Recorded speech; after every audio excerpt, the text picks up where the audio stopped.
హల్లెలూయా. ఈ ఉదయకాల సమయంలో ఆరాధనకు వచ్చిన మీ అందరికీ ప్రభువును రక్షకుడైన యేసుక్రీస్తు వారి సుందరమైనటువంటి అతి శ్రేష్టమైన నామములో వందనాలు తెలియజేస్తూ ఉన్నాను. ప్రియులారా, ఉదయకాల సమయంలో దేవుని వాక్య భాగంలోనికి వెళ్దాం. దేవుడు మన పక్షంగా ఏం చేయాలనుకుంటున్నాడు, దేవుడు మన పక్షముగా ఏం చేయాలని ఆశపడతా ఉన్నాడు, వాక్య భాగంలో చూద్దాం. మీకా రాసినటువంటి గ్రంథం, మీకా గ్రంథం 2వ అధ్యాయము, మీకా గ్రంథము 2వ అధ్యాయము 13వ వచనం. ఈ ఉదయకాల సమయపు ఆరాధనలో దేవుడు మన కొరకు దాచి ఉంచినటువంటి వర్తమానం. దేవుడు నీతో ఏం మాట్లాడాలనుకుంటున్నాడో వాక్యం ద్వారా మాట్లాడతాడు. దేవుడు పరిస్థితుల ద్వారా మాట్లాడతాడు. సమ్ టైమ్స్ దేవుడు వ్యక్తుల ద్వారా మాట్లాడుతూ ఉంటాడు. దేవుడు ఒక్కొక్కసారి ఒక్కొక్క రీతిగా దేవుడు మనతో మాట్లాడుతూ ఉంటాడు. దేవుడు మాట్లాడినప్పుడు బైబిల్ చెప్తుంది, చెవులు గలవాడు ఆత్మ చెబుతున్న సంగతులు వినును గాక. దేవుడు చెప్పిన మాటలు, ప్రభు పలికిన మాటలు అందరూ వింటారు, కానీ చెవులు గలవాడు గ్రహిస్తాడు. ఆత్మ సంబంధమైన మాటలు, దైవికమైన మాటలు ప్రభువారు లేదా వాక్యము ద్వారా దేవుడు పలికినప్పుడు దాన్ని అందరూ వింటారు, కానీ కొందరే గ్రహిస్తారు. ఒక రైతు చేతిలో పిడికుడు విత్తనాలు పట్టుకొని మరి ఆ పొలంలో జల్లినప్పుడు విత్తనాలన్నీ మొలకెత్తవు, కొన్ని మాత్రమే మొలకెత్తుతూ ఉంటాయి. కనుక దైవ సన్నిధిలో కూర్చున్న దైవ జనాంగమా, దేవుని మాట వినుటకు వేగిరపడి రండి. బైబిల్ చెప్తుంది, మీరు వినుటకు వేగిరపడండి, వినుటకు వేగిరపడండి, వినటానికి త్వరగా రండి. దేవుని వాక్యము కరువైపోతున్న రోజులు రాబోతున్నాయి. దేవుని వాక్యం దొరకలేనటువంటి భయంకరమైన దుర్దినములు. ప్రవక్త అంటాడు, ఇదిగో అన్నపానములు లేకపోవటం వల్ల వచ్చిన కరువు కాదు, ఆహారం లేకొచ్చే కరువు కాదు, నీళ్లు లేకొచ్చే కరువు కాదు, లేకపోతే ఉపద్రవముల వలన వచ్చినటువంటి కరువు కాదు, సునామీల వలన వచ్చినటువంటి కరువు కాదు, వాక్యము దొరకలేనటువంటి కరువు. వాక్యం అనే కరువు ఒకరోజు రాబోతూ ఉంది. ఆ రోజు వాక్యం వినడము ప్రజలకు అందుబాటులో ఉండదు. వాక్యం వినుటకు సమయము లేదా వాక్యము ప్రకటించేవారు దొరకరు, రారు, ఉండబోరు. ఆ దినాలు రాకముందే, అలాంటి దుర్దినములు రాకముందే, ప్రసంగులు అంటాడు, దుర్దినములు రాకముందే నీ సృష్టికర్తను నీవు స్మరణకు తెచ్చుకోవాలి. దుర్దినములు, భయంకరమైన దినాల్లో మనం జీవిస్తున్నాం, ఉపద్రవాలు వస్తున్న దినాల్లో జీవిస్తున్నాం. దేవుడు మన విషయంలో కార్యాలు చేయటానికి ముందుగా వెళ్తున్నాడు, కానీ మనం గ్రహించలేని స్థితిలో లోకపు ఆలోచన, లోకం యొక్క ప్రణాళికలు, లోకం యొక్క ఆ యొక్క ఆలోచనల వెనకత్తలు వెళ్తున్నాం. అది కాదండి. దైవ వాక్యమును వినండి, విని ఆశీర్వదించబడండి, బలపరచబడండి, అనేకులకు ఆశీర్వాదకరంగా దీవెనకరంగా ఉండాలని ఆశపడుతున్నాను. ప్రభు మన కొరకు దాచిచ్చిన మాటను జ్ఞాపకం చేసుకుందాం. మీకా గ్రంథం 2వ అధ్యాయము 13వ వచనం. 765 పేజీ నంబర్. చదవండి. ప్రాకారములు పడగొట్టువాడు, అందరూ చదవండి.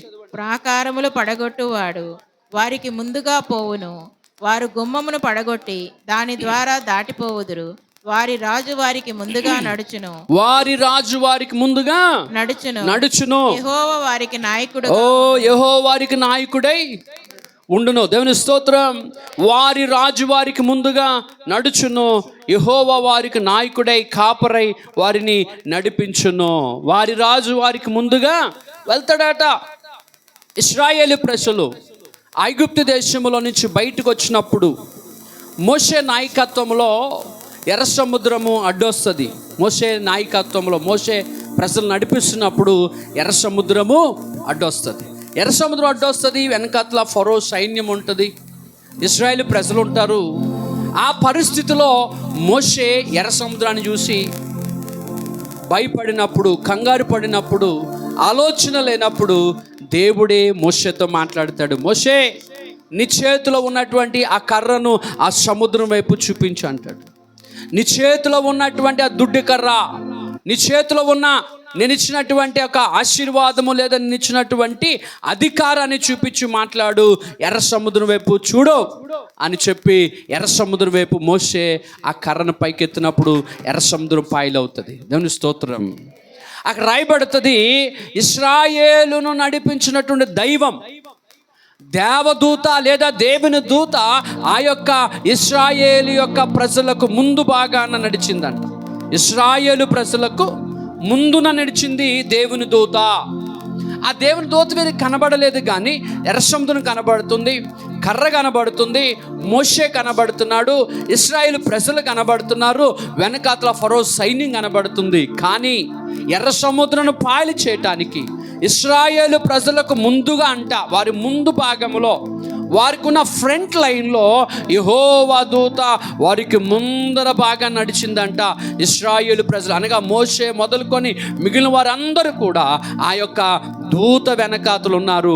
ఆ దూత, అదృశ్యమైనటువంటి దూత ఇశ్రాయేలు ప్రజలను నడిపించటానికి ఎర్ర సముద్రాన్ని 2 పాయలు చేస్తూ ఆ దూత వారికి ముందుగా నడిచింది.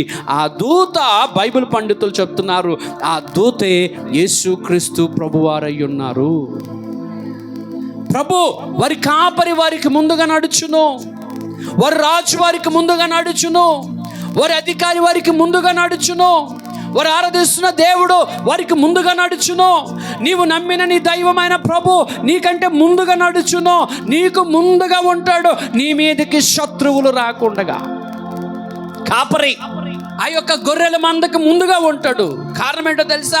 వాటిని ఒకవైపు నడిపిస్తూ ఒకవైపు ఏం చేస్తాడంటే వాటి మీదకి వస్తున్నటువంటి క్రూర మృగాలను, శత్రు సమూహాన్ని ఎదుర్కోవడానికి ముందుకుంటాడు కాపరి. కాపరి ఎందుకు వెనక భాగం ఉండడు అంటే, తోవ తెలీదు గొర్రెకు. ఇశ్రాయేలు ప్రజలమైన మనకు నడిపించడానికి మన కాపరి ముందుగా నడుస్తూ ఉన్నాడు కనుక ఆయన ఆ యొక్క సువార్త భాగాలు అంటాడు, ఆయనే మార్గం, ఆయనే సత్యం, ఆయనే జీవం, ఆయన మార్గమై మనల్ని ఆ మార్గములో నడిపిస్తూ ఉంటాడు. మనం ఆయన మార్గాన్ని, అడుగు జాడలను చూసి, వాక్యాన్ని చూసి ఆయన యొక్క కృప వైపు మనసు పెట్టిన వారమై, వాక్యం మీద మనసు పెట్టిన వారమై, మన కాపరి మనకంటే ముందుగా వెళ్తున్నాడు, మన ప్రభు ముందుకు వెళ్తున్నాడు, మన రాజు ముందుకు వెళ్తున్నాడు, మన యొక్క నాయకుడు ముందున్నాడు, మనం నమ్ముకున్న మన దైవము మనకు ముందుగా వెళ్ళి ఆ యొక్క ప్రాకారములను పడగొడుతూ ఉన్నాడు. జాగ్రత్తగా వినండి, ఎర్ర సముద్రం పెద్దది, ఎర్ర సముద్రము చాలా పెద్దది, ఎత్తైనటువంటి ఎర్ర సముద్రం, చాలా లోతైన ఎర్ర సముద్రము పాయలు చేయటం ఏ మానవ మాత్రుడికి సాధ్యము, నీళ్లను పాయలుగా చేయటము ఏ నరమాత్రుడికి సాధ్యము కాదు, ఏ సైంటిస్టుకి సాధ్యము కాదు, ఏ మేధావికి సాధ్యము కాదు. సాధ్యమైనటువంటి ఒకే ఒక ఆయన, దేవుడైన మన ప్రభు. ఆయన ఎర్ర సముద్రం మీద నుంచి నడిచి, ఎర్ర సముద్రము మధ్య గుండా నడిచి, ఎర్ర సముద్రం పాయలు చేసి తన ప్రజలను ఎర్ర సముద్రం గుండా నడిపించి, రాయబడుతుంది, మైదానము మీద నడిచినట్లుగా ఇశ్రాయేలు ప్రజలు ఆరిన నేల మీద వారు నడిచి అవతలకి వెళ్ళారు. దేవుని స్తోత్రం. మనల్ని నడిపిస్తున్నవాడు మనకి ముందుగా ఉన్నాడు, ప్రాకారాలు పడగొట్టువాడు. అవి ఏ ప్రాకారాలు అయినప్పుడు కూడా, ఈరోజు ఉదయకాల సమయంలో దేవుని సేవకుడిగా చెప్తున్నాను, అవి ఎలాంటి ప్రాకారాలైనా, ఎరుకో లాంటి ప్రాకారాలైనా, ఎర్ర సముద్రం లాంటి ప్రాకారాలైనా, అనారోగ్యం అనే ప్రాకారాలైనా, శత్రు సమూహం అనబడుతున్న ప్రాకారాలైనా, అవి ఏ విధమైన అడ్డులు, ప్రాకారాలు, గోడలైనా సరే వాటిని పడగొట్టి వాటి గుండగానే, ఆ గుమ్మము గుండగానే మన రాజు వాటి గుండగా మనల్ని నడిపించుటకు సైన్యములకు అధిపతి యెహోవా మనకు ముందుగా నడుచున్న దేవునికి స్తోత్రం చెప్దాం. ప్రియులారా, మన ముందు గొప్ప వ్యక్తి, బలవంతుడు ఉన్నాడు, మనకు భయం ఎందుకు? మన ముందు ధనవంతుడు ఉన్నాడు, మనకు భయం ఎందుకు? మన ముందు ఆశ్చర్య కార్యాలు చేసే దేవుడు ఉన్నాడు, భయం ఎందుకు?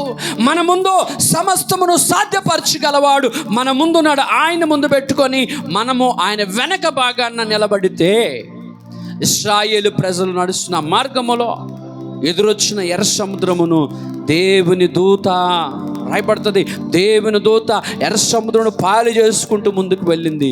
వెనకాతలు వీళ్ళు కష్టపడకుండా, శ్రమ పడకుండా దేవుడు చేసిన అద్భుతము గుండా వారు సాగిపోయారు. ప్రాకారాలు పడగొట్టే దేవుడు మనకి ముందుగా వెళ్ళబోతా ఉన్నాడు. పిల్లరా, నువ్వు సమస్యను చూసి కృంగిపోతున్నావు, ఇబ్బంది చూసి కృంగిపోతున్నావు, శ్రమలు చూసి కృంగిపోతా ఉన్నావు. నాన్నవారు లేరు, ఒంటరితనం, బలహీనులము, సంఖ్యలో తక్కువారం, బలములో తక్కువారం, సామర్థ్యతలో తక్కువారం, కులములో తక్కువారం, గోత్రాలలో తక్కువారం, అన్నిటిలో తక్కువారం. మనం అసలైన విషయాన్ని మర్చిపోతున్నాము. అన్నిటిలో తక్కువైన మనలను, ఎన్నిక లేని వారిని దేవుడు తన పని కొరకు మనల్ని ఎన్నుకున్నాడు అట. విసిరివేయబడిన రాయ తలకి మూలరాయిగా ఎన్నుకున్నాడట. ఎన్నిక లేని వారిని తీసుకొని వచ్చి గొప్ప వారితో సమానులుగా కూర్చుని పెడతాడట. పెంట కుప్ప మీద నుంచి దీనుల దద్దులు పైకి తీసుకొని రాగలుగుటకు సమర్థుడట. మన దేవుడు ఏమై ఉన్నాడో మనకు అర్థమైతే, మన దేవుడు ఎంత బల సంపన్నుడో మనకు అర్థమైతే, మన దేవుడు ఎంత గొప్పవాడో మనకు అర్థమైతే, మనము కృంగిపోము, జడియము, భయపడ చూసుకుంటూ వెళ్ళిపోతాం. కారణం ఏంటో తెలుసా? మనకంటే ముందుగా మన ప్రభు వెళ్తా ఉన్నాడు. హల్లెలూయా. న్యాయాధిపతుల గ్రంథం అద్భుతమైన ఒక మాట చూపిస్తాను చూడు. న్యాయాధిపతుల గ్రంథం 4వ అధ్యాయము 14వ వచనం. న్యాయాధిపతుల గ్రంథం 4వ అధ్యాయం 14వ వచనంలో దెబోరా అనే ఒక ప్రవక్తి ఉంది. అక్కడ బరాకు అనే ఒక వ్యక్తి ఉన్నాడు, ఒక రాజు ఉన్నాడు. సిసెరా అనబడుతున్న ఇంకొక రాజు ఉన్నాడు. ఈ రాజు, బరాక్ అనబడుతున్న రాజుతో ఈ దెబోరా అనబడుతున్న ఈ ప్రవక్తి చెప్తున్న మాట. దెబోరా ఆ ప్రవక్త లేదా రాజుతో చెప్తుంది, ప్రవక్తి రాజుతో చెప్తుంది, నాయన సిసెరా మీదకి ఈరోజు వెళ్ళిపో, సిసెరా మీదకి ఈరోజు నువ్వు వెళ్ళు, నీ శత్రువు అయినట్టు రాజు అయినట్టు సిసెరా రాజు మీదకు నువ్వు వెళ్ళి, ఈరోజు దేవుడు నిన్ను సిసెరా మీదకు వెళ్ళమని చెప్తున్నాడు. ఈరోజు దేవుడు నీకు సిసెరాన్ని చేతికి అప్పగించబోతా ఉన్నాడు. తీసారా? న్యాయాధిపతుల గ్రంథం 4:14. 201 పేజీ. దెబోరా లెమ్ము, యెహోవా సిసెరాను నీ చేతికి, దెబోరా లెమ్ము బారాకుతో అంటుంది, లెమ్ము యెహోవా సిసెరాను నీ చేతుకు అప్పగించిన దినము ఇదే, అప్పగించిన దినము ఇదే. యెహోవా నీకు ముందుగా బయలుదేరును, యెహోవా నీకు ముందుగా బయలుదేరుతున్నాడు. దేవుని స్తోత్రం, హల్లెలూయా. ఇద్దరు వ్యక్తుల కొరకు మాట్లాడుతుంది దెబోరా. బరాకుతో అంటుంది, బరాకు లెమ్మో, కృంగిపోయి నువ్వు లే, పడిపోయి నువ్వు లే, ఒంటరైన వాడు నువ్వు లేచి వెళ్ళు, నీ శత్రువైన సిసెరాను దేవుడు నీ చేతికి అప్పగించబోతున్నాడు, అప్పగించే దినం ఇదే. అంతేకాదు, నీకంటే ముందుగా నీ రాజు అయిన యెహోవా సిసెరాను పట్టుకోవడానికి, సిసెరా నీ చేతికి అప్పగించడానికి, సిసెరాను తల్ల కిందలు చేయడానికి, నీ శత్రువైన వాడిని నీకు ముందుగా ఓడించడానికి, నీ యొక్క శత్రువైన సిసెరాను నీ ముందు సాగలపడి చేయడానికి దేవుడు నీకంటే ముందుగా వెళ్తా ఉన్నాడు. నీ శత్రువును పట్టుకోవడానికి దేవుడు నీకంటే ముందుగా వెళ్తాడు. ఈరోజు లేమో, పడిపోయి నువ్వు లే, కృంగిపోయి నువ్వు లే, ఒంటరిగా ఉన్నటువంటి నువ్వు లేచి నడు. శత్రువు అయినట్టు సిసెరాను దేవుడు నీకు అప్పగించడానికి ముందుగా వెళ్తా ఉన్నాడు. దేవుని స్తోత్రం. నీ రాజు, నా రాజు, మన ప్రభు, మీ ప్రభు, మా ప్రభు, ప్రపంచానికి అధినేత ప్రభు నమ్ముకున్న వారి పక్షముగా యుద్ధములు చేసేవాడై ఉన్నాడు. వారు ఏ స్థాయిలో ఉన్నవారైనా ఆయన పక్షముగా వచ్చిన వారైతే నిన్ను ముందుకు నడిపిస్తాడు. నీ శత్రువులను నీ చేతికి అప్పగిస్తాడు. నీ శత్రువులు ఒకరోజు నీ చేతికి అప్పగిస్తాడు. నీ శత్రువులేంట అని అంటాడు, నా శత్రువు వెంట నాకు భోజనమును సిద్ధపరచువాడు, నా శత్రువు ఎదుట నా తలను పైకెత్తువాడు. సిసెరా కొరకు దెబోరా అంటుంది, సిసెరా కొరకు దెబోరా అంటుంది, నీ శత్రువు అయిన సిసెరాను దేవుడు నీ చేతికి అప్పగించబోతా ఉన్నాడు. ఎలాగ అప్పగించబడతాడట? ఎలాగ అప్పగిస్తాడట? నీకంటే ముందుగా నీ రాజు వెళ్ళి వాడిని పట్టుకొని తీసుకొని వచ్చి నీకు అప్పగిస్తాడు. మనకంటే ముందుగా మన రాజు వెళ్తా ఉన్నాడు. హల్లెలూయా. ఒక సంగతి మీకు చెప్పాలని ఆశపడతా ఉన్నాను. ఈ దినం ఈరోజు ఇక్కడ ఎలాగున్నాం, రేపటి దినములో లేకపోతే ఎల్లుండి దినములో మనము క్షేమముగా ఉండాలంటే, రేపటి దినానికి మనం బాగుండాలంటే అందరికీ కావలసింది ప్రాముఖ్యమైనది ఈ సృష్టిలో ఫ్రీగా, స్వేచ్ఛగా, ఉచితంగా దొరికేది గాలి. ఈ గాలి అంతటిని నా ప్రభు రేపటి దినానికి వెళ్ళి రేపటి దినానికి కావలసిన ప్రాణవాయువును సర్వ శరీరులకు అందించడానికి మనకంటే ముందుగా మన ప్రభు వెళ్తూ ఉన్నాడు. ఆయన వెళ్ళి బాగు చేయకపోతే, ఇంకొక మాట, ఆది అందు దేవుడు ఆదామును కలుగు చేయక ముందుగా, ఆదామును సృష్టించకుండా ముందుగానే ఆదాముకు కావలసిన సమస్తమును దేవుడు ఆ ఏదెను తోటలో ముందుగానే సమకూర్చినాడు. ముందుగానే ఆదాముకి పళ్ళు తింటాడు, ఆదాము కాయలు తింటాడు, ఆదాము ఈ యొక్క ఏదైనా తోటలో ప్రవహిస్తున్న ఆ నది నీళ్ళు తాగుతాడు. ఆదాము అనేక సంవత్సరాలు బ్రతకాలి. ఆదాముకు అవ్వకు కాల్సిన సమస్తాన్ని ఆదాము కంటే ముందుగానే దేవుడు ఎరిగిన వాడే ఆదాముకు సమస్తమును సమకూర్చిన దేవుడు, నీవు తల్లి గర్భములో పిండముగుండినప్పుడే నీకు కావాల్సిన సమస్తాన్ని ముందుగా ప్రిపేర్ చేశాడు మన దేవుడు. దేవుని ఆలోచన విధానం, దేవుని శక్తి సంపన్నత, శక్తి బలములు ఎంత అగోచరములంటే దావీదు అంటాడు, అయ్యో నేను నా తల్లి గర్భములో పిండముగా రూపింపబడినప్పుడు, నాకు అవయవ రూపకల్పన జరగక ముందుగా నేను సృష్టించబడిన, నేను నిర్మించబడిన రీతి చూడగా ఆశ్చర్యమును భయము వేస్తుంది అంటాడు. ఆశ్చర్యమును భయం పడుతుంది. ఆ నీటి బిందువులలో చాలా చిన్నదైన చిన్న నీటి బిందువుని ఆయన నన్ను బ్రతుకు అని పలికినాడు. వేల లక్షల కణాల మధ్యలో, వేల లక్షల కణాల మధ్యలో, వేల లక్షల కణాల మధ్యలో ఒక కణాన్ని చూసి, ఒకే ఒక క్రోమోజోమును చూసి, ఏయ్ నువ్వు బ్రతుకు అని ఆయన పలకగా, లక్షల కొలది క్రోమోసోముల మధ్య, లక్షల కొలది పరమాణువుల మధ్యలో ఒక పరమాణు మీద దేవుని దృష్టి పెట్టి నువ్వు బ్రతుకు అని తల్లి గర్భములో మన మీద పలకగా మనం ఇంతటి వారం అయ్యాం. మనం ఇంతటి వారం అవ్వక ముందుగా మనం తల్లి గర్భములో ఇంకనూ రూపింపబడలేదు. పరమాణువు సైజులు ఉన్నప్పుడు మనల్ని ఏమన్నాడంటే ఆయన బ్రతుకు అని చెప్పి మనకు ముందుగా ఆయన, ఇంకా మనము తల్లి గర్భములో ఇంకా పిండముగా రూపింపబడక ముందుగానే, ఇంకా పిండముగా అంట క్రియేట్ చేయబడలేదు, రూపింపబడలేదు, ఇంకా తయారు చేయబడలేదు, ఇంకా పిల్లలుగా మనము రూపం దాల్చుకోలేదు, శిశువులుగా రూపం దాల్చుకోలేదు, ఇంకా నేల మీదకి ఇంకా రాలేదు. రాక ముందుగా ఆయన మనల్ని చూస్తున్నాడంట బ్రతుకు అని పలికాడు. మనకు ముందుగా ఆయన పలికిన మాట వలన మనము బ్రతికి ఉన్నాం. హల్లెలూయా. బ్రతికి ఉన్నానంటే నీ కృపా, జీవిస్తున్నానంటే నీ కృపా. చూద్దామా, బ్రతికి ఉన్నానంటే నీ కృపా, జీవిస్తున్నానంటే నీ కృపా. ఏ యోగ్యత నాలో లేదు, ఎంత ఇచ్చావు, పరిశుద్ధత నాలో లేదు, యోగ్యత నాలో లేదు, ఎంత భాగ్యమునిచ్చావు, పరిశుద్ధత నాలో లేదు. హల్లెలూయా, హల్లెలూయా. ఎంత కృప దేవుడు మన పట్ల చూపిన కృప. జాగ్రత్తగా వినండి, మనము పుట్టక ముందుగానే బ్రతుకు అని పలికిన దేవుడు, ఆయన పలకగా మనం బ్రతికిన తర్వాత, మనము పెద్దవారమైన తర్వాత మనకి ఏం కావాలో, ఈ భూమండలం మీద ఏం కావాలో సమస్తాన్ని మన కొరకు, మనకంటే ముందుగా మన కొరకు తయారు చేసిన దేవుడు మన ప్రభు. హల్లెలూయా, హల్లెలూయా. దెబోరా దగ్గరికి వద్దాం, న్యాయాధిపతుల గ్రంథం దగ్గరికి వద్దాం.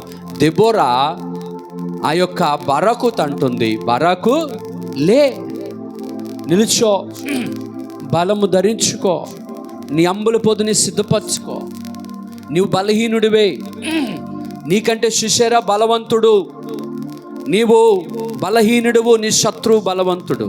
కానీ బలవంతుడని నీ శత్రువు నీకు అప్పగించడానికి నీకంటే ముందుగా నీ దేవుడు వెళ్తా ఉన్నాడు. హల్లెలూయా.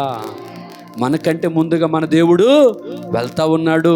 మన అవశ్యతలు, మన యొక్క పరిస్థితులను అధిగమిస్తూ దేవుడు మనల్ని ఆ బాటలో నడిపిస్తున్నాడు. మనకంటే ముందుగా ఆయన వెళ్తున్నాడు. జాగ్రత్త చూడండి. ఆదికాండం 45వ అధ్యాయం 5వ వచనం.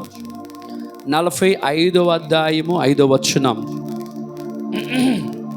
జీసస్ హల్లెలూయా. యేసేపును నేనే అయినను నేను ఇక్కడికి వచ్చినట్లు మీరు నన్ను అమ్మివేసినందుకు దుఃఖపడకుడి, అది మీకు సంతాపము పుట్టింపనీయుకుడి. ప్రాణరక్షణ కొరకు దేవుడు మీకు ముందుగా నన్ను పంపించాడు. ఓ హల్లెలూయా.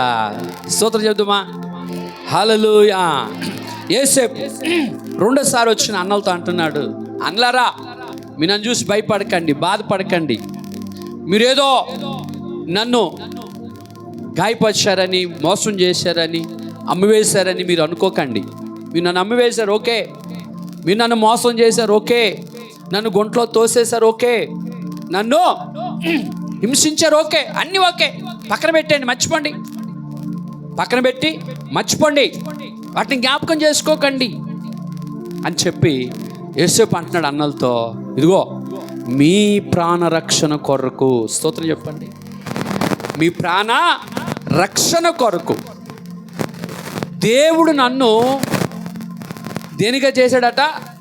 దేవుడు నన్ను మీ ప్రాణరక్షణ కొరకు దేవుడు నన్ను ముందుగా ఐగుప్తుకి పంపించాడు. మీ ప్రాణాలు కాపాడడానికి, మిమ్మల్ని పోషించడానికి, మీ నిమిత్తము మన దేవుడు నన్ను మీకంటే ముందుగా నన్ను ఐగుప్తుకి పంపించాడు. ఎంతటి యేసేపు యొక్క ఆలోచన, ఎంత విశ్వాసం. శ్రమలు వచ్చాయి, నిందలు వచ్చాయి, అవమానాలు వచ్చాయి. అన్నదమ్ముల చేత నష్టపోయాడు, మోసపరచబడ్డాడు, గాయపరచబడ్డాడు, అమ్మివేయబడ్డాడు, త్రోసివేయబడ్డాడు, నెట్టివేయబడ్డాడు, అన్నీ చేయబడ్డాడు.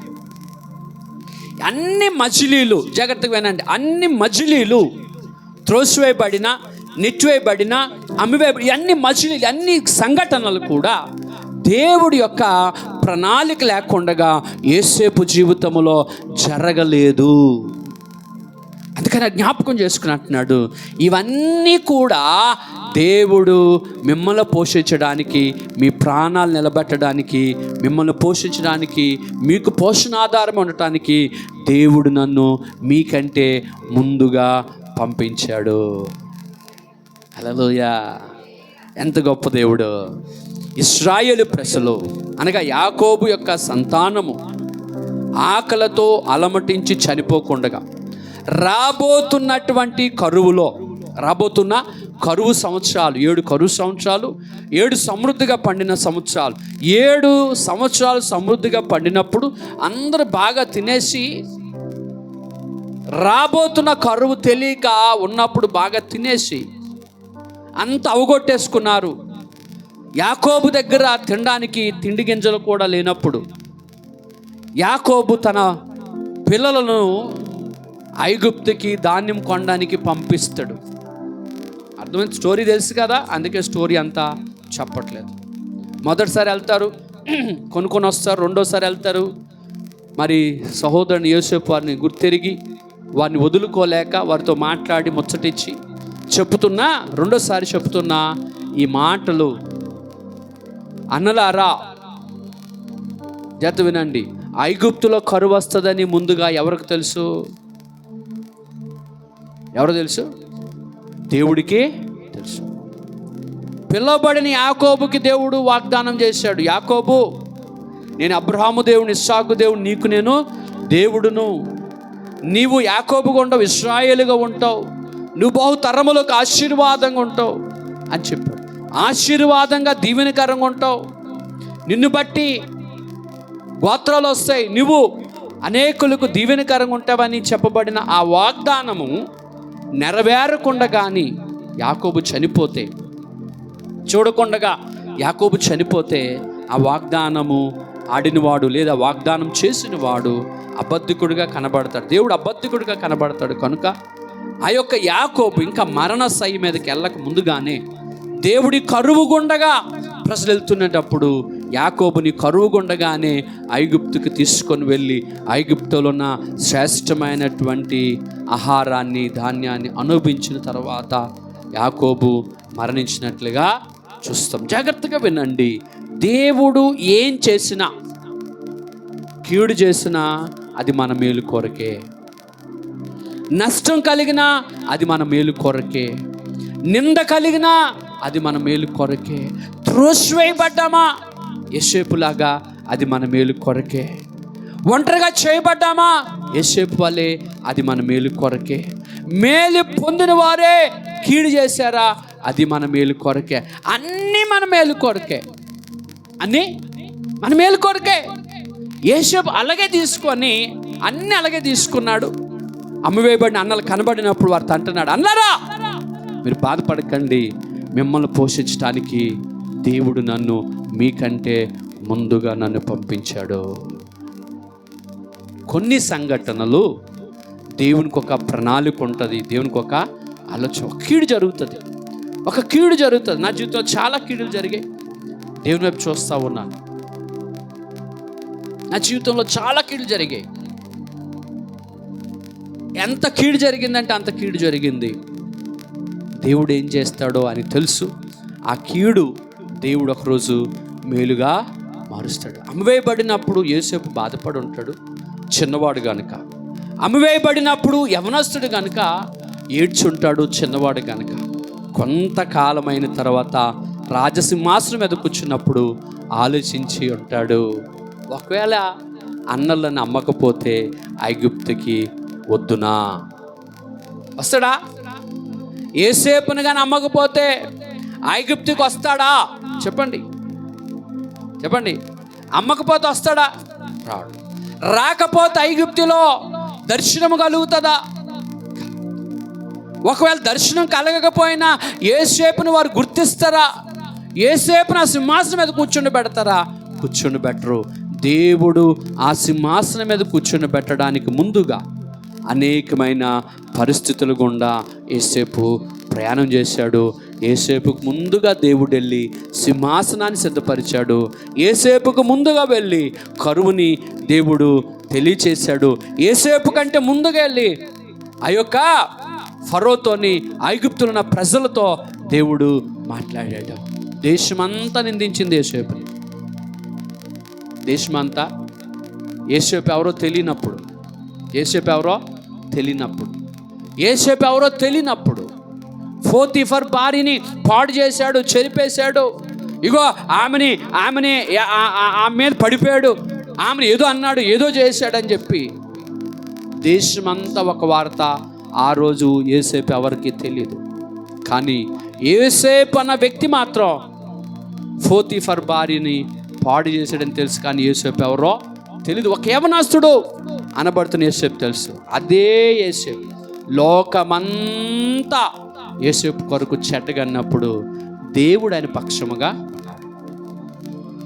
నే ఓడిపోనయ్యా నా పక్షముండగా, నే కృంగిపోనయ్యా నీవు నా తోడుండగా. చదువా. నే ఓడిపోనయ్యా నీవు పక్షానుండగా, కృంగిపోనయ్యా నీవు నా తోడుండగా. హల్లెలూయా. నేను ఓడిపోను.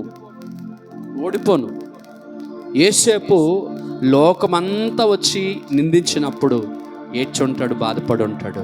కానీ ప్రభు వైపు చూశాడు. ప్రభా, ఈ నింద, ఈ సమస్య అని చెప్పి దేవుడి దగ్గర ఏడ్చిన రోజులు ఉంటాయి, ఏడ్చిన రాత్రులు ఉంటాయి. దేవుడు దాన్ని చూశాడు. ఎక్కడ నిందించబడ్డాడు? ఏ ఇంట్లో నిందించబడ్డాడు? చెప్పండి. ఏ పోతీఫర్ ఇంట్లో నిందించబడ్డాడో ఆ పోతీఫర్ వెళ్ళే, యోసేపు గారు ఏం చేద్దాం, దాన్ని ఇవ్వండి, యోసేపు గారు సహాయం చేయండి, యోసేపు గారు రాబోతున్న 7 సంవత్సరాలు మీరు ఏం చెప్తారు అదే చేస్తారు అన్నాడు. పోతీఫర్ రాజు కాదు, అక్కడ ఉన్నటువంటి ఒక అధికారి, సైన్యాధికారి, ఒక ఉద్యోగస్తుడు. అర్థమవుతుందా? ఆ ఉద్యోగస్తుడు వెళ్ళి రాజు పక్కన కూర్చున్న యేసేపు దగ్గర ఇలా చేతులు కట్టుకొని నిల్చున్నాడు. హల్లెలూయా. ఏదో నిందించాము, అవమానించాము అనుకోకండి. నిందించబడిన వారికి నేను చెప్తున్న శుభవార్త, నువ్వెక్కడ నిందించబడతావో దేవుడు అక్కడ లేవనెత్తుతాడు. పోతీఫర్ ఇంట్లో నిందించబడ్డాడు, పోతీఫర్ ఇంట్లో అవమానించబడ్డాడు. ఐగుప్తికి అమ్మవేయబడ్డాడు. ఆ ఐగుప్తికే రాజు స్థానములో కూర్చున్నాడు. అక్కడే దేవుడు తన గొప్పతనాన్ని చూపిస్తాడు, దేవుడు తన ప్రభావాన్ని చూపిస్తాడు మనకంటే ముందుగా వెళ్ళి. దేవుని స్తోత్రం.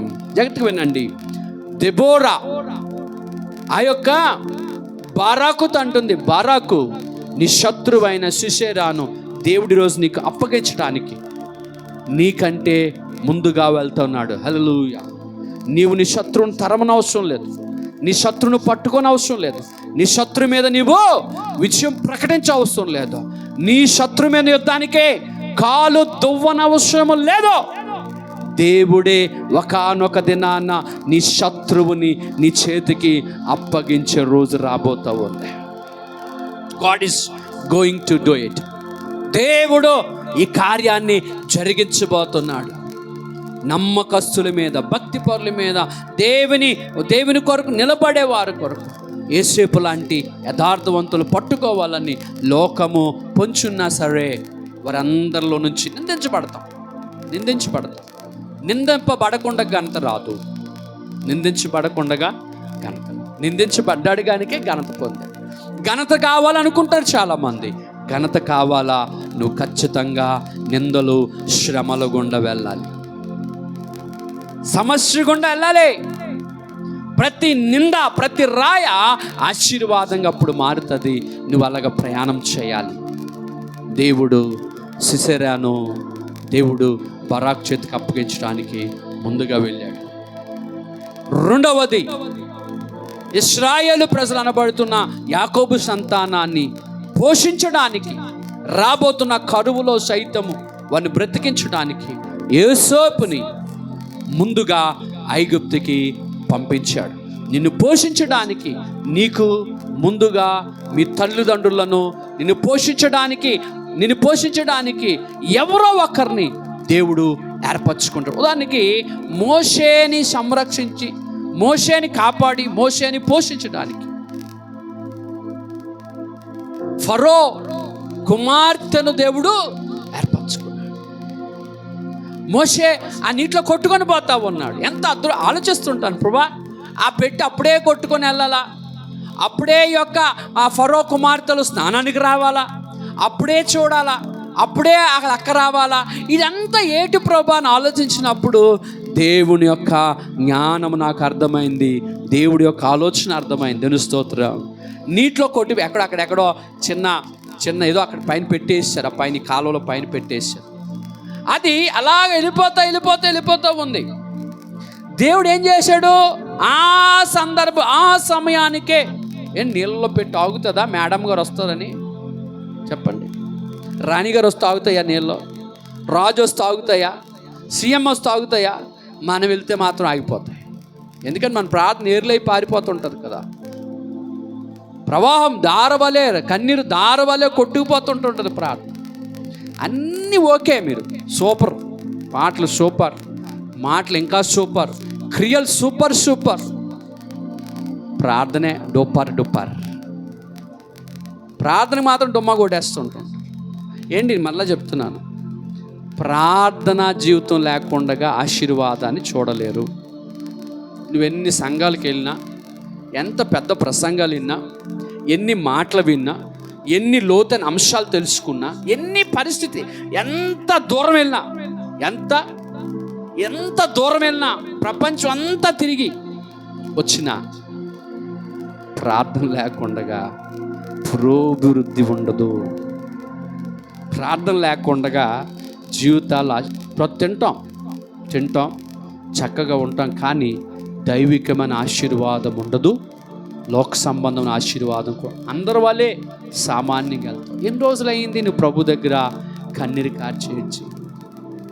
ఆకలేసినప్పుడు ఏడుస్తాం, పేదరికములో ఏడుస్తాం, తిండి లేనప్పుడు ఏడుస్తాం, మంచి బట్టలు లేనప్పుడు ఏడుస్తాం, మంచి పరిస్థితి లేనప్పుడు ఏడుస్తాం. ప్రభా, ఏటినైనా మా పేదరికం, ఏటినైనా తిండి లేదు, ఏటినైనా మంచి బట్టలు లేవు, ఏటినైనా పిల్లలకి మంచి చదువు లేదు, ఏటినైనా నా యొక్క ఈ యొక్క భయంకర భ్రష్టత్వం ఏంటి ప్రభా అని ఆ పేదరికంలో, ఆ ఆకలి మంటలో ఏడుస్తాం. ఆ ఏడుపు చూసి ప్రభా అన్నాడు, దీవించబడును గాక అని దేవుడు దీవిస్తే, దీవించబడిన తర్వాత అన్నం ఫుల్ తినేసి ప్రార్థన చేయండి. అన్నం దొరికింది, రోజు 3 పూట్ల అన్నం దొరికింది, చక్కగా బిర్యానీ దొరికింది, చికెన్ దొరుకుతుంది, మటన్ దొరుకుతుంది, ఉదయం మంచి ఫుడ్, రాత్రి మంచి ఫుడ్, దేవుడు దీవించాడు, దేవుడు మంచి ఆహారం ఇచ్చాడు, మంచి మంచి బట్టలు ఇచ్చాడు, మంచి ఇల్లు ఇచ్చాడు. ప్రార్థన చేద్దామండి. అలాగే పాస్టర్ మీరు వెళ్ళండి, వస్తాను. ఇప్పుడు ఇటు రాదు, ఇప్పుడు అటు పోతుంటాను. అర్థమవుతుంది ఏం చెప్తాను? ప్లీజ్, నువ్వే స్థితిలో ఉన్నా ప్రభు పాదాల దగ్గర ఉండటం మర్చిపో. అందుకే బైబిల్ అంట, నువ్వు మొదటి స్థితిని నువ్వు మర్చిపోతావి, నీ మొదటి స్థితిని మర్చిపోతావే. కనుకనే దేవుడు గొప్ప కార్యాలు చేయట్లేదు. తిండి కలిగినాక ఆ ప్రార్థన జీవితం పోతే క్రైస్తవులు, దేవుని పిల్లలు, ప్లీజ్, దినములు చెడ్డవి అన్నీ మీరు చేస్తున్నారు. సూపర్గా భార్యలుగా, తల్లులుగా, భార్యలుగా, పిల్లలుగా, తల్లిదండ్రులకు పిల్లలుగా, కుటుంబానికి యజమానుడిగా అన్ని పనులు చేస్తున్నావు. అసలైంది మర్చిపోతున్నావు. ప్రార్థన పెంచితే నీ ఆశీర్వాదం తరతరాలు నిలబడుతుంది. నిన్ను ఆశీర్వదించడానికి దేవుడు నీ ప్రార్థనకి ప్రతిరోజు నీకంటే ముందుగా ఒక దైవజనుడు మా యవ్వన కాలంలో నేర్పించిన పాఠం ఒకటి చెప్తాను మీకు, వినండి. మనం రోజు ఒక టైంకి ప్రేయర్ చేయాలి. రోజు పర్సనల్ ప్రేయర్ ఒక టైంకి చేయాలి. ఒక చోట కూర్చొని చేయాలంట. ఒక చోట కూర్చొని ప్రతిరోజు అక్కడ కూర్చొని ప్రార్థన చేయాలి. ఒక దైవజనుడు అన్నాడు, మనము ప్రతిరోజు ఒక టైం పెట్టుకొని ప్రార్థన చేస్తాం. రాత్రి 9 అనుకున్నాం, మంచం దగ్గర లేకపోతే చర్చ్లోనో బెడ్రూమ్లోనో ఎక్కడో ఒక స్థలం పెట్టుకొని ఆ స్థలంలో కూర్చొని ప్రార్థన చేస్తుంటాం. దైవజనుడు అన్నాడు, బ్రదర్, మనం ఏ టైం అనుకున్నామో, ఏ ప్లేస్ అనుకున్నామో ఆ ప్లేస్ ఖాళీగా ఉండినప్పుడు పరిశుద్ధ ఆత్మదేవుడు దుఃఖపడతాడని చెప్పాడు. ఏంటండి, ఎందుకంటే దుఃఖపడతాడు? ప్రార్థనకు అవుతుంది, అవ్వకపోతుంది, ఎలాగ బాధపడతాడు పరిశుద్ధాత్ముడు అంటే? నువ్వు అనుకున్నది దేవుడు విన్నాడు, నువ్వు మోకరించిందే దేవుడు చూశాడు. నిన్ను చూసి నువ్వు అనుకున్నది విని ఆ స్థలములోనికంట ప్రతిరోజు పరిశుద్ధాత్ముడు మనకంటే ముందుకొచ్చి అక్కడ కూర్చొని ఈ బిడ్డ వస్తుంది ప్రార్థిస్తుంది, ఈయన వస్తాడు, ఈ కలెక్టర్ వస్తాడు, ఈ సీఎం వస్తాడు, ఈ పిఎం వస్తాడు, ఈ ఎండి కంపెనీకి మేనేజింగ్ డైరెక్టర్ వస్తాడు, ప్రార్థన చేస్తాడని మీ ఎండి గారి కోసం సార్ వెయిట్ చేస్తాం. ఈ ఎండి గారు రారు, బిజీ. ఈ సీఎం రాడు, బిజీ. పెద్ద వ్యాపారం, పెద్ద ఉద్యోగం, రాడు, వెయిట్ చేస్తుంటాడు ఆయన. నీవు ఎవరిని బాధపడుతున్నావు అంటే పరిశుద్ధాత్మ దేవుని బాధపడుతున్నారు. కనుక క్రైస్తవులు దీవించబడట్లేదు ఈరోజు. ఎందుకు దీవించబడరు? బైబిల్ ఏం చెప్తుంది? మీరు ఆశీర్వాదానికి వారసులుగా ఉంటారు. ఆశీర్వాదాన్ని వారసులుగా ఉంటారు. ఎందుకు నువ్వు దీవించబడట్లేదు అంటే నువ్వు పరిశుద్ధాత్మ దేవుణ్ణి తరువాత సేవకుని దుఃఖపరుస్తున్నావు. నేను చెప్తున్నాను పదే పదే రా, ప్రార్థన చేద్దాం. రాడి కలెక్టర్ గారు ఎంత బిజీగా ఉంటారండి? కలెక్టర్ ఎంత బిజీగా ఉంటారో. ఉదయం ఆఫీస్ ఉద్యోగం, రాత్రి ఇంట్లో ఉద్యోగం, పగలో ఫ్రెండ్స్, 24 గంటలు కలెక్టర్ గారు తిరుగుతున్నాడు. దేశ దెమ్మరై, అందుకే దేశ దెమ్మర్లు అన్నాడు. కయ్యంలాగా దేశ దెమ్మర్లు అయిపోయినారు. పిల్లరా, నేను వేదంతో చెప్తున్నాను, బాధతో చెప్తున్నాను. నువ్వు దీవించబడాలంటే ప్రధానమైన కారణం ప్రతిరోజు ఒక టైం పెట్టుకొని ఒక ప్లేస్లో ప్రే చేయి. ఆ ప్లేస్లో పరిశుద్ధ ఆత్మదేవుడు నీకంటే ముందుగా అక్కడ కూర్చొని వచ్చి నీకోసం వెయిట్ చేస్తాడు. వెయిట్ ఆయన నీకోసం వెయిట్ చేస్తాడు. ఎందుకు వెయిట్ చేస్తాడు తెలుసా? నువ్వు కార్చిన కన్నీరు పట్టుకొని పరమునకు తీసుకెళ్ళి తండ్రి ఎదుట ఆ కన్నీటిని పెడతాడు. దావీదు అంటాడు, నా కన్నీరు నీవు బుడ్డిలో దాచి ఉంచుతవి. నా కన్నీరు యోబు అంటాడు, నా కన్నీరు నీవు దాచి ఉంచుతవి. మన కన్నీరు ఆయన పట్టుకొని పర్వనకి వెళ్తాడు. అది ప్రతిరోజు కొలవబడుతుంది. ఆకలి ఉన్నప్పుడు, అప్పు ఉన్నప్పుడు, అవమానం ఉన్నప్పుడు అదే ప్రభు దగ్గర ఏడ్చో. ఆ ఏడుపును చూసైనా నేను దీవించాడు. దీవించబడిన తర్వాత నీవు పరిశుద్ధ ఆత్మ దేవునికి వెనక పెడుతూ, దేవుని సన్నిధికి వెనక పెడుతున్నావు. పిల్లరా, ఇది దీవించబడ్డానికి కారణం కాదు. దయచేసి దేవుని సన్నిధిలో ప్రార్థన, గృహంలో ప్రార్థన, ఒంటరిగా ప్రార్థన అవసరం. ప్రార్థన నీ జీవితాన్ని పరిమళింపజేస్తుంది. ప్రార్థన నిన్ను పైకి హెచ్చింపజేస్తుంది. కనుక ప్రాకారాలు పడగొట్టే దేవుడు నీకు ముందుగా వెళ్ళి కార్యం చేయాలంటే నువ్వు ప్రతిరోజు ఒక ప్లేస్లో కూర్చొని దేవా ఆయన వైపు చూస్తే ఆ ఏడుపులో నుంచి, ఆ కన్నీరులో నుంచి దేవుడే ఆ కన్నీటిని నాట్యముగా మారుస్తాడు. ఎందుకు మారో పరిస్థితిలో నా జీవితంలో జరిగిన ఒక్క సంఘటన. ప్రభుని నమ్ముకున్న మొట్టమొదటి సంవత్సరం దేవుడు నన్ను దీవించడం ప్రారంభించాడు. ప్రభు నమ్ముకోకముందు ఈవెన్ సైకిల్ కూడా లేని నా జీవితం ఫస్ట్ ఇయర్లోనే, ఉద్యోగం కూడా కాదు, చిన్న పని చేసుకుంటూ ఉండేవాడిని. ఫస్ట్ ఇయర్ మొట్టమొదటి సంవత్సరం కొత్త బండి దేవుడు కృపలో దేవుడిచ్చాడు. ఫస్ట్ ఇయర్ నుంచే దేవుడు దీవించడం ప్రారంభించాడు. ఆయన దీవించబడితేనే మేము దీవించబడ్డాం. ఆయన ఇస్తేనే మేము దీవించబడ్డాం. దయచేసి మీరు ఇంట్లో యజమానులే కావచ్చు, మీరు ఇంట్లో ఆదాయం తెస్తున్నవారు కావచ్చు, మీరు ఇంట్లో నాయకులు కావచ్చు, ఎంత గొప్పటోడు అయినా, ఎంత మీరు సంపాదన తెచ్చుకున్నా, ప్రార్థన దగ్గర నీవు సున్నాయి ఉన్నావు అనుకుంటేనే, దేవుడి దగ్గర మనం ఏమి లేని వారు అనుకుంటేనే మీరు దీవించబడతారు. నేను బిజీ అండి, నేను అంత బిజీ. ఒక ఆయన అటు ఒక పాట రాశాడు. ఏమని పాట రాశాడు? నా హృదయారణ్యములో నే కృంగిన సమయములో వినిపించుచున్నది కేక నాకు, ఒక కేక నాకు, కేక నాకు, ఒక కేక నాకు అంటాడు ఆయన. నాకు బలము ఉన్నంత వరకు చేయలేదు నీ కార్యము. చెప్పండి. నాకు బలము ఉన్నంత వరకు చేయలేదు నీ కార్యము, బలమంతా పోయాక, బలమంతా పోయాక చేయాలని ఉంది నీ కార్యము. ఉదరానములో హల్లెలూయా. బలమంతా పోయినాక సేవ సేవ సేవ సేవ లేదు, గేవ లేదు. దేవుడు అంటాడు గెట్అవుట్ అంటాడు. బలమంతా కళ్ళున్నప్పుడు ఆయన అంటాడు నాకు కను దృష్టి ఉన్నంత వరకు. చెప్పండి, కను దృష్టి ఉందా లేదా? కను దృష్టి ఉన్నంత వరకు చెప్పండి. నాకు కను దృష్టి ఉన్నంత వరకు చదవలేదు నీ వాక్యము. టీవీ సీరియల్లే బతుకైపోయింది. కళ్ళు బాగున్నంత అంతసేపు ఆ సీరియల్లో, టీవీలో, సెల్ ఫోను అంత అయిపోయింది. అప్పుడు సేవ చేస్తాను అని బయలుదేరు. కళ్ళు బాగున్నప్పుడట సెల్ ఫోను, కళ్ళు బాగున్నప్పుడు సీరియళ్ళు, కళ్ళు బాగున్నప్పుడు సినిమాలు, కళ్ళు బాగున్నప్పుడు లోకపు అందాలు చూస్తూ వెళ్ళొస్తామండి. వెళ్ళిరా. జీవితంలో విలువైన దాన్ని పోగొట్టుకుంటాం. వెళ్ళొస్తే ఏమి రాదు.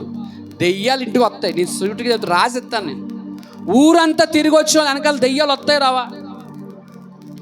ఊరు మీద దేశం వల్ల ఆడవాళ్ళు మగవాళ్ళు తిరగడం. సాయంకాలం షికారట. సాయంకాలం అలా తిరుక్కొని వస్తే ఇంటికి వచ్చిన అన్ని దయ్యాలు వస్తాయి. వాస్తవం చెప్తున్నాను. తర్వాత నష్టపోతాం అని అన్నాడు. కనుదృష్టి పోయినాక చదవాలి అనుకున్నాడట. పాపం.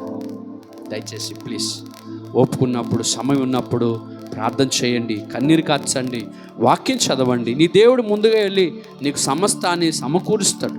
కానీ నువ్వు దాన్ని మిస్ చేసుకుంటున్నావు, పోగొట్టుకుంటున్నావు, పొందుకోలేకపోతున్నావు. ఆయన అనుకున్న స్థాయిలో నువ్వు ఆస్వాదించబడకపోవడానికి కారణం చెప్తున్నాను. మనం ఈరోజు నష్టపోవడానికి, లేమిలో ఉండడానికి కారణాన్ని చెప్తున్నాను. మనం అన్ని పనులు పెట్టుకొని బిజీగా ఉండకూడదండి. నీకు ప్రాణం పోసి నేను బ్రతుకు అని నీకు ముందుగా పలికిన వాని పాద దగ్గర ఉంటే నువ్వు అనేకులను బ్రతికించగలవు. నువ్వు బ్రతుకుతో నువ్వు అనేకులు బ్రతికి. యేసేపు ముందుగా వెళ్ళాడు, తను బ్రతికాడు, అనేకులను ఆ దేశంలో ప్రజలను సైతము పోషించగలిగాడు. మనల్ని దేవుడు ఆశీర్వాదం ఉండడానికే పిలిచాడు. కనుక శ్రేష్టమైనది ప్రభు పాదాలు, శ్రేష్టమైనది దేవుని వాక్యము, శ్రేష్టమైనది సమయం. ఇది ఇచ్చినప్పుడు దాన్ని భద్రంగా కాపాడుకొని ప్రభు వైపు చూస్తే నీవు వెళ్ళాల్సిన స్థానానికి ముందుగా నీకేం కావాలో నీకు ముందుగా.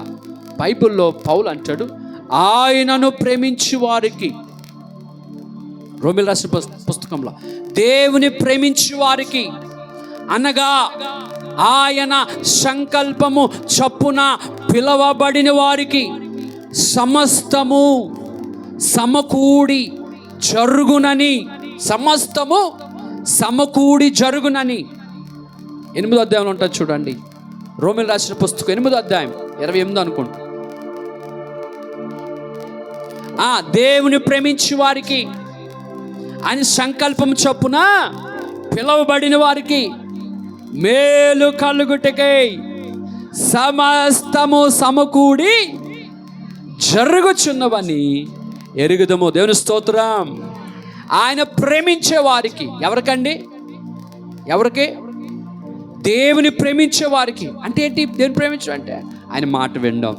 దేవుని ప్రేమించడం అంటే ఆయన సన్నిధికి రావడం. దేవుని ప్రేమించడం అంటే ఆయన పని చేయటం.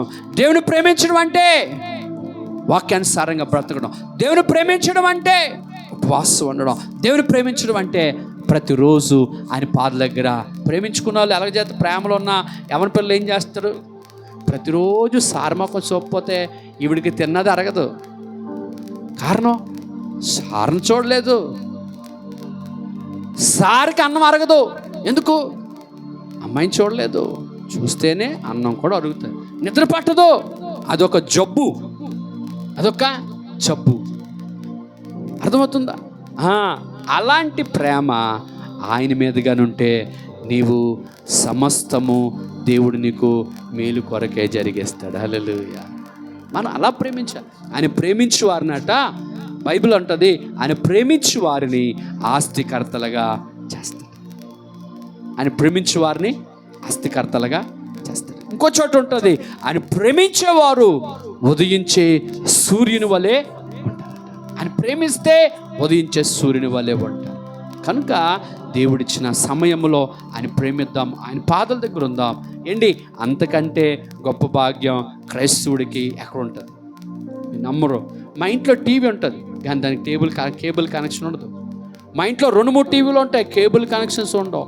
కనీసం దానికి కరెంట్ కనెక్షన్ కూడా ఉండదు.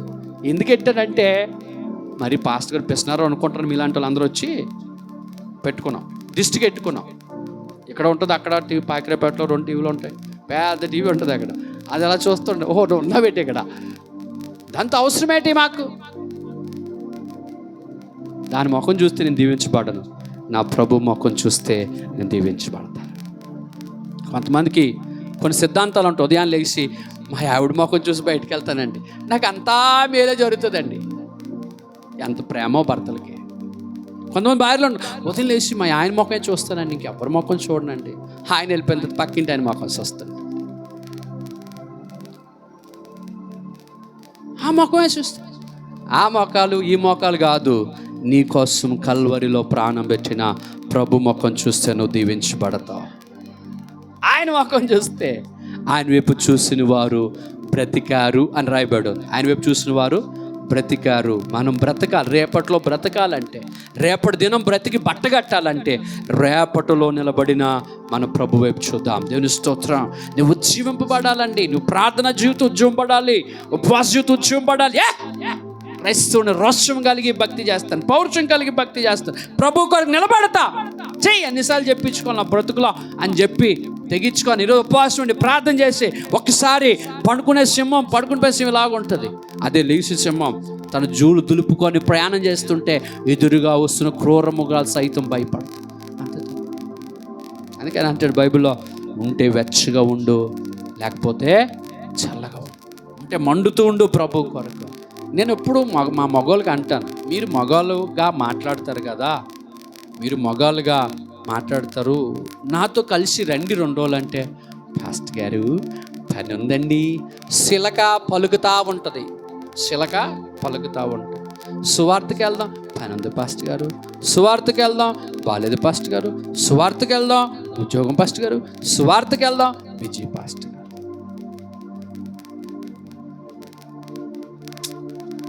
నచ్చలేదు, అస్సలు నచ్చలేదు, అస్సలు. ఎందుకంటే మనం పోయినప్పుడు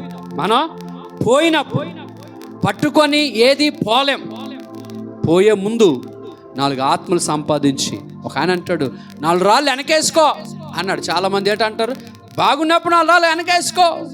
అలాగని కిడ్నీలో ఈ కిడ్నీలో 4 రాళ్ళు, ఆ కిడ్నీలో 4 రాళ్ళు, దశభాగం దొంగిలించేసి ఈ కిడ్నీలో 4 రాళ్ళు, ఆ కిడ్నీలో ఒక 4, మొత్తం 8. 4 రాళ్ళు ఏంటి కర్మ, 8 రాళ్ళు దాచిన వాళ్ళు చూశాను నేను. అర్థమవుతుంది అప్పుడు. దేవుని కొరకు ఏదో చేద్దాం, ప్రభు కొరకు బ్రతుకుదాం.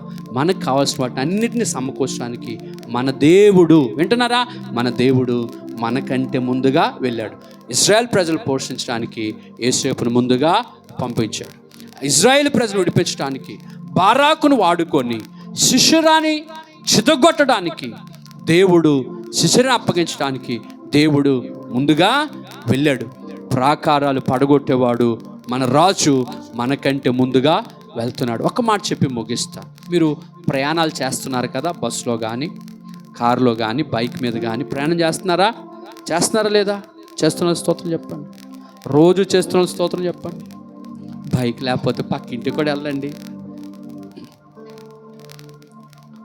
మనం బళ్ళు మీద వెళ్తుంటాం కదా, మనం బళ్ళు మీద వెళ్తున్నాం కదా, జాగ్రత్తగా వినండి. మనం బళ్ళు మీద వెళ్తున్నప్పుడు మనకంటే మన దేవుడు మన బైక్ ముందు వెళ్తుంటాడు.